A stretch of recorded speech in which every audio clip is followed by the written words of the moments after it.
Hey everyone, welcome to mister T voice over. இன்னைக்கு நம்ம பார்க்க போகிற ஹிந்தி சீரிஸோட பேர் ஹீரா மண்டி த டைமண்ட் பசார். கதை உள்ள போகிறதுக்கு முன்னாடி நம்ம சேனலை சப்ஸ்கிரைப் பண்ணலன்னா சப்ஸ்கிரைப் பண்ணி இந்த வீடியோக்கு ஒரு லைக் போட்டுருங்க. இந்த கதை 1920 லாகூருங்கிற இடத்துல நடந்த கதை. அந்த டைமில் நம்ம இந்தியாவில் பிரிட்டிஷ் ஆட்சி நடந்த காலம். கதையோட ஸ்டார்டிங்கில் ஒரு பொண்ணு தன்னோட குழந்தையோட தூங்கிட்டு இருக்கா. அது வேற யாரும் இல்லை, இந்த கதையோட ஒரு முக்கியமான ரோலு. அவரோட பேர் மல்லிகா. இந்த கதையில் நிறைய கேரக்டர்ஸ் வருவாங்க. ஸோ நான் இப்போ சொல்ல போகிற எல்லா நேமையும் ஞாபகம் வச்சுக்கோங்க, அப்போதான் உங்களுக்கு இந்த கதை புரியும். எல்லா கூட்டத்துக்கும் ஒரு தலைவி இருக்க மாதிரி அங்க இருக்க எல்லா பொண்ணுங்களுக்கும் தலைவி ஒருத்தி இருக்கா. அவங்க தூங்கிட்டு இருந்த குழந்தைய வேற ஒரு ஆள்கிட்ட வித்து அதுக்கு பதிலாக நிறைய வாங்கிட்டு வந்துடுறா. அடுத்த சீன்ல பார்த்தா இதே வேலையா தான் இருப்பா போல. ஒரு ரூம் ஃபுல்லா நிறைய வாங்கி வச்சிருக்கா. ஹீரோயின் எங்கடா இங்க தூங்கிட்டு இருந்த குழந்தைய காணோம்னு அங்கேயும் இங்கேயும் தேடி பார்த்துட்டு அவகிட்ட போய் கேட்கிறா. ஆக்சுவலா ஹீரா மண்டிங்கிற இடத்துல அந்த காலத்துல நம்ம ஊர்ல ஜமீன் இருக்க மாதிரி அந்த ஊர்ல இருக்க பணக்காரங்களை நவாப்னு சொல்லுவாங்க. இவங்க எல்லாம் போர் அடிச்சா இந்த ஹீரா மண்டிங்கிற இடத்துக்கு வந்து பாட்டு டான்ஸ் சந்தோஷம்னு ஜாலியாக இருப்பானுங்க. அதுக்கு பெருசா இந்த மாதிரி நகையத்தான் கொடுப்பாங்க. அப்படி அங்கே வர எல்லாத்துக்கிட்டையும் இருந்து சேர்த்து வச்ச நகை தான் இந்த ரூம் முழுக்க மொத்தமாக வச்சிருக்காங்க. இந்த கூட்டத்துக்கு தலைவியாக இருக்கிறது வேற யாரும் இல்லை, மல்லிகாவோட சொந்த அக்கா தான். இருந்தாலும் தங்கச்சி கூடத்தையே வித்துட்டேன்னு மல்லிகா கோவத்தில் ஒரு நாள் நான் எல்லாத்தையும் வாங்கிட்டு வந்து வாங்கிப்பேன், அப்போ புரியும் நான் யாருன்னு சொல்லிட்டு அழுதுகிட்டே போயிடுறா. அடுத்த சீனில் ஒரு 2-3 பொண்ணுங்க சேர்ந்து மல்லிகாவுக்கு மெகந்தி கையில் காலில்னு போட்டு விட்டுட்டு இருக்காங்க. வெளியே இருந்து அங்கே வேலை செய்கிற பொண்ணு வந்து மல்லிகாவை பார்க்க ஒரு இங்கிலீஷ் மேன் வந்திருக்கான்னு சொல்கிறான். கூட இருக்கவங்க இப்போ எப்படி வர முடியும், நாங்கள் மெகந்தி போட்டுட்ருக்கோம், இது இவ எந்திரிச்சு வந்து அழிஞ்சிரும் அப்படின்னு சொல்கிறா. ஆனால் மல்லிகா அதெல்லாம் கேட்காத, இல்லை பரவாயில்ல நான் பார்க்குறேன் அப்படின்னு சொல்லிட்டு வந்து பார்க்குறா. அங்கே போயிட்டு பார்த்தா அந்த இங்கிலீஷ்காரன் அந்த காலத்தில் யூஸ் பண்ணுற ஒரு ரேடியோவை காமிச்சு இதே மாதிரி உங்கள் பொண்ணுங்க பாடுற பாட்டை சீடியாக போட்டு விற்றா உலகம் முழுக்க அதை ரீச் ஆகிடும்னு சொல்கிறான். ஆனால் மல்லிகா என்ன சொல்கிறான்னா அதெல்லாம் வேலைக்கு ஆகாது, என்னோட பொண்ணுங்க டான்ஸை பார்க்கணுன்னா நீங்கள் ஹீராமண்டியில் இருக்க சாஹி மக்களுக்கு தான் வரணும் அப்படின்னு சொல்கிறான். சாஹி மகன்றது ஹீராமண்டியில் இருக்க ஒரு பில்டிங், அதுக்கு தலைவி தான் மல்லிகா. என்னடா ஸ்டார்டிங்கில் வேற ஒருத்திய தலைவியா இருந்தா இப்போ மல்லிகா இருக்கான்னு யோசிக்கலாம். அதை தெரிஞ்சுக்கணும்னா நீங்க நான் போடுற எல்லா வீடியோஸையும் கண்டினியூஸா பார்த்தா தான் முடியும். ஏன்னா இந்த கதையோட ஸ்டார்டிங்ல இன்ட்ரோ சீன்ஸ் மட்டும் ஃபிளாஷ்பேக்ல வரும். ஃபிளாஷ்பேக்ல மல்லிகா எப்படி இடத்துக்கு தலைவியானா எல்லாத்தையும் அதில் எக்ஸ்பிளைன் பண்ணியிருப்பாங்க. ஸோ கண்டினியூஸா இந்த வீடியோஸை நான் போடுற வீடியோஸை கண்டினியூஸா பார்க்கணும். சரி, நெக்ஸ்ட் சீன்ல மல்லிகாவோட பொண்ணு பிபோஜான் ஒரு டான்ஸ் ஷோ ஆரம்பிச்சிடுறாங்க. இதுல வியூவர்ஸ் யாருன்னு பார்த்தீங்கன்னா நான் ஃபர்ஸ்டே சொன்ன மாதிரி நவாப்ஸ் தான். அவங்களுக்கு டான்ஸ் சிங்கிங் பிடிச்சிருந்தா அதுக்கு பரிசா நகைகளை தான் கொடுப்பாங்க. அப்படி அன்னைக்கு நைட்டு டான்ஸரை சம்பாதிச்ச மொத்த நகையும் மல்லிகாவோட தங்கச்சி வாஹிதா கொண்டு வந்து கொடுக்குறா மல்லிகா கிட்ட. மல்லிகா சொந்த தங்கச்சியை நம்பாம இவளை செக் பண்ணி பாருங்கன்னு அங்க வேலை செய்யற ஆளுங்களை விட்டு செக் பண்ண சொல்றான். ஆனா அவ அந்த மாதிரி எந்த நகையும் அவ எடுத்து வச்சிருக்கல. இந்த மாதிரி தலைவியா இருந்துட்டு இப்படி இவ்வளவு சந்தேக புத்தியோட இருக்கலாம்னு நீங்க நினைக்கலாம். ஆனா இந்த வாஹிதா இந்த மாதிரி தான் முன்னாடியே நடக்கும்னு தெரிஞ்சு அவளுக்கு தேவையான நகையை ஆல்ரெடி அங்கேயே வேற இடத்துல மறைச்சி எடுத்து வச்சிருக்கா. அடுத்த சீன்ல மல்லிகாவோட சொந்த பொண்ணு ஆலம காமிக்கிறாங்க. இவளுக்கு கவிதை எழுதுறது கவிதை பாடுறதுனா ரொம்ப பிடிக்கும். வேலை செய்யற பொண்ணு வந்து அவங்க அம்மா அவங்கள பார்க்க வர சொல்றாங்க,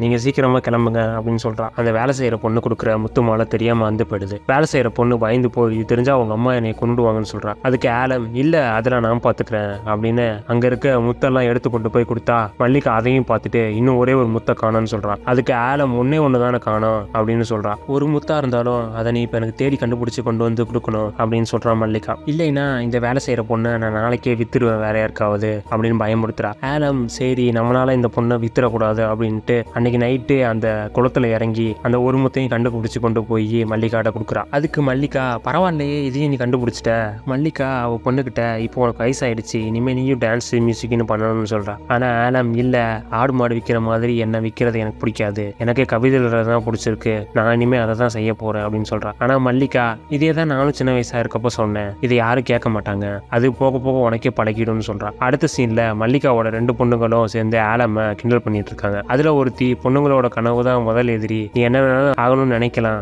ஆனா அதெல்லாம் ரியாலிட்டியில நடக்காது அப்படின்னு சொல்லி 2 பேரும் டீஸ் பண்றாங்க. இதெல்லாம் கேட்க முடியாதுன்னு ஆலம் அந்த இடத்துல இருந்து கிளம்பிடுறா. அடுத்த சீன்ல இந்த சீரியஸோட ஹீரோ தாஜ்தாரை காமிக்கிறாங்க. அவன் அப்போதான் லண்டன்ல அவனோட படிப்பு முடிச்சுட்டு வந்திருக்கான். அவனோட பாட்டி இனிமே உனக்கு வயசாயிடுச்சு, அடுத்து கல்யாணம் பண்ணி வச்சிடலாம்னு சொல்றாங்க. அதுக்கு முன்னாடி நீ ஹீரா மண்டி போயிட்டு கொஞ்சம் நிறைய கத்துக்கணும்னு சொல்றான். ஆனா இவன் மத்தவங்கள மாதிரி இல்லாம எனக்கு லவ் வந்தா அது ஒருத்தி மேலதான் வரும், அப்போ இந்த உலகத்துக்கே லவ்னா என்னன்னு புரியும் அப்படின்னு சொல்றான். அப்படியே அவங்க அப்பாவை பார்க்க போறான். அவங்க அப்பா மகனே இனிமே நீதான் என் பிசினஸ் எல்லாத்தையும் பாத்துக்கணும் அப்படின்னு சொல்றான். ஆனா தாஜ்தாருக்கு அதுல இஷ்டமே கிடையாது. நீங்களே பிரிட்டிஷ்க்கு அடிமையா தான் இருக்கீங்க, நான் ஏன் அவங்க பிசினஸை பாத்துக்கணும், எனக்குன்னு தனியான ஒரு வழியை நான் கிரியேட் பண்ணிக்கிறேன், அதுலயே நான் ஃபாலோ பண்ணி பாத்துக்கிறேன் அப்படின்னு சொல்றான். இது அவங்க அப்பாவுக்கு அந்த டைம்ல பிடிக்கல. அடுத்த சீன்ல மல்லிகாவை பார்க்க ஒரு பிரிட்டிஷ் போலீஸ்காரன் வந்திருக்கான். சரி அவளும் பார்க்கவா அப்படின்னு அப்படின்னு சொல்கிறான். போலீஸ்காரன் இன்னைக்கு அவங்க வீட்டில் ஒரு பார்ட்டி அரேஞ்ச் பண்ணியிருக்கேன், உங்கள் பொண்ணுங்களை அங்கே வந்து டான்ஸ் பர்ஃபார்மன்ஸ் பண்ண சொல்லணும் அப்படின்னு ரெக்வஸ்ட்டாக கேட்குறான். அதுக்கு மல்லிகா, நீ என்ன பிரிட்டிஷ் மன்னரா, நீ சொல்கிறத நான் ஏன் கேட்கணும்,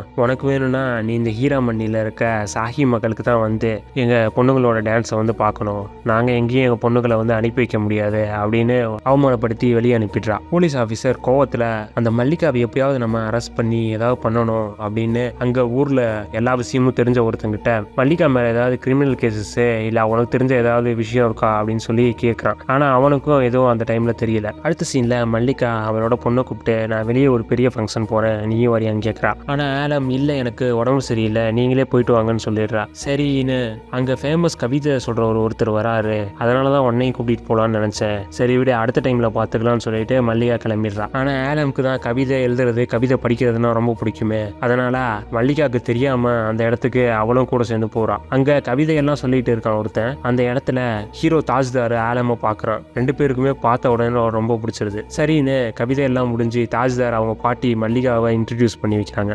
மல்லிகா, நீங்கள் லவ்வை பற்றி தெரிஞ்சுக்கணுன்னா ஹீராமண்டி கொஞ்சம் வாங்க, நீங்கள் அங்கே வந்தீங்கன்னா உங்களை நாங்கள் லவ்வை பற்றி நிறைய தெரியப்படுத்தி அனுப்போம் அப்படின்னு சொல்கிறான். ஆனால் தாஜ்தார் மல்லிகாவை பார்த்து ஒரு மாதிரி நக்கலாக பேச, அதுக்கு மல்லிகா, தம்பி நீ ஒரு வைரம் மாதிரி, ஹீராமண்டி பக்கம் வா, இன்னும் உனைய பாலிஷ் பண்ணி அனுப்புகிறோம் அப்படின்னு சொல்லிட்டு கிளம்பிடுறான் அங்கேருந்து. ஆலமும் மல்லிகாவுக்கு தெரியாமல் எப்படியாவது வீட்டுக்கு போயிடலான்னு பார்த்தா, ஆனால் அவன் மல்லிகா கிட்ட மாட்டிக்கிறான். அடுத்த சீனில் அந்த குதிரை வண்டி ஓட்டிட்டு வந்தவன் அங்கே வேலை செய்கிற பொண்ணு சைமா கிட்ட, இன்னைக்கு நான் மல்லிகாவோட ட்ரஸ்ட்டை உடைச்சிட்டேன் அப்படின்னு சொல்லி வருத்தப்பட்டு இருக்கான். மல்லிகாவுக்கு தெரியாமலே நான் தான் அவங்க பொண்ணு அங்கே கூட்டிகிட்டு வந்தேன்னு நினச்சிட்டு இருக்காங்க, அதனால மல்லிகா எனக்கு ஏதாவது பெரிய தண்டனையாக கொடுக்க போகிறாங்க அப்படின்னு சொல்லி வருத்தப்பட்டு இருக்கான். அடுத்த சீனில் ஆலம் பண்ண தப்புக்காக மல்லிகா அவ ரூமில் இருக்க எல்லா கவிதை புத்தகத்தையும் எடுத்துக்கொண்டு போய் வெளியே போட்டுடுறா. ஒவ்வொரு புத்தகத்தில் இருக்க ஒவ்வொரு பேஜையும் மல்லிகா கிழிச்சு கிழிச்சு நெருப்பில் போட்டுட்டு இருக்கான். ஆலம் மல்லிகா கிட்ட போய் கேட்க, அவ உனக்குலாம் மனசளவில் வேதனை கொடுத்தாதான் இந்த வழி புரியும்னு சொல்லி அனுப்பிடுறா. அடுத்த சீனில் பிப்போ ஜானு அவளோட காதலன் வள்ளி சாஹாப்னு ஒருத்தன் கூட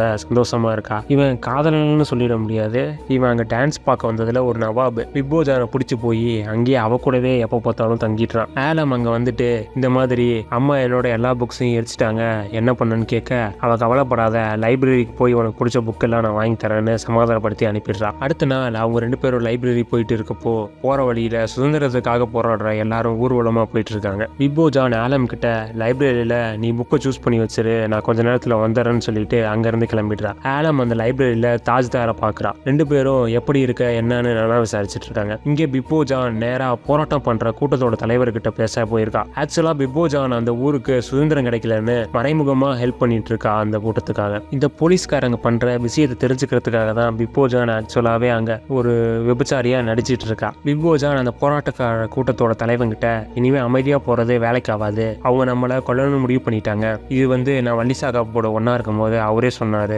அப்படின்னு அந்த கூட்டத்தோட தலைவங்கிட்ட சொல்கிறான். இதுக்கு அந்த கூட்டத்தோட தலைவன், சரி இனிமேல் அமைதியாக போகிறது சரிப்பட்டு வராது, நாமளும் இனிமேல் வன்முறையாக களத்தில் இறங்கினாதான் சரியாக வரும் அப்படின்னு சொல்கிறான். பிப்போ ஜானு அவகிட்ட இருந்த ஒரு கன் எடுத்து அவங்ககிட்ட கொடுக்குறா. இது வந்து உங்களோட எமர்ஜென்சி டைமில் நீங்கள் யூஸ் பண்ணிக்கோங்க அப்படின்னு அந்த கன் எடுத்து கொடுக்குறா. ஆலம் எல்லா புக்கையும் வாங்கிட்டு வீட்டுக்கு போகலான்னு வெளியே வர, அங்கே போராட்டம் நடத்திட்டு இருக்கவங்கள போலீஸ் அடிக்க ஆலமும் அதில் மாட்டிக்கிறா. உடனே தாஜ்தார் ஆலமுக்கு ஹெல்ப் பண்ணிட்டு அங்கே அடிபட்டு இருந்த ஒருத்தனை காப்பாற்றி திரும்ப வந்து பார்த்தா ஆலமு காணும். அவரோட கர்சீஃப் மட்டும் தான் அவனுக்கு கிடைக்குது. கதையோட ஃபர்ஸ்ட் எபிசோடு இதோட முடியுது. உங்களுக்கு என்னோட வாய்ஸ் ஓவர் பிடிச்சிருந்தா மறக்காம சப்ஸ்கிரைப் பண்ணி லைக் பண்ணிடுங்க. அடுத்த எபிசோட்ல ஆலமுக்கு என்ன ஆச்சு, மல்லிகா எப்படி அந்த கூட்டத்தோட தலைவியானா அப்படின்றத எல்லா கதையும் மொத்தமாக பார்ப்போம். அது வரைக்கும் see you all.